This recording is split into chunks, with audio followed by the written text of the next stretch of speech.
Programme success చేయాలి. ఈ యొక్క ప్రోగ్రాంలో అందరికీ కూడా విజయరాజు గారిని పరిచయం చేయాలి. ఆయన మన ఎమ్మెల్యేగా అవ్వాలి. మనందరం కూడా కోరి తెచ్చుకున్నాం కాబట్టి ఆయన ఎమ్మెల్యేగా చేయాలనే ఉద్దేశంతో మనం ఈ యొక్క ప్రోగ్రాంని వాయిదా వేయకూడదనే ఉద్దేశంతో పెట్టడం జరిగింది.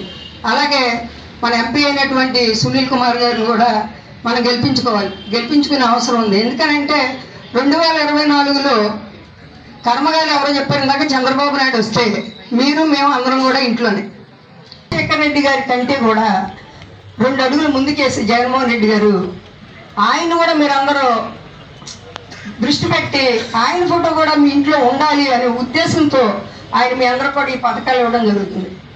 మనం ఇప్పటికీ రాజశేఖర రెడ్డి గారిని మర్చిపోయాము, ఎవరన్నా మర్చిపోలేదు. అట్లాగే జగన్మోహన్ రెడ్డి గారు కూడా 2024, 2029 ఆ పైన ఆయన పనితనాన్ని బట్టి మనం అందరం కూడా సీఎంగా చేసుకోవాలని కోరుకుంటున్నాను. ఎందుకంటే వాలంటీర్ అందరూ కూడా ప్రతి వాలంటీరు బాగా పనిచేయండి.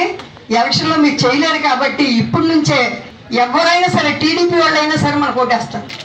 చాలాసార్లు మీ అందరికి బట్టలు నొక్కారు, ఆయనకి 2 ఓట్లకి బట్టలు నొక్కమని అడుగుతున్నారు. మీరు సిద్ధమా? వాలంటీర్స్ అందరూ సిద్ధమా? వాలంటీర్లకు వందనం, అభివందనం. ఈ వాలంటీర్ వ్యవస్థ భారతదేశ చరిత్రలోనే గొప్ప చారిత్రాత్మక నిర్ణయం. పేదవాడికి ఆదుకోవాలనే ఉద్దేశంతో ముఖ్యంగా ఒక వ్యవస్థను ఆయన ఒక రూపశిల్పిగా మారి ఒక వ్యవస్థను తయారు చేసి పేదవాడి కోసం తయారు చేసిన వ్యవస్థలో మిమ్మల్ని భాగస్వామ్యం చేశారు. అదే వాలంటీర్ వ్యవస్థ.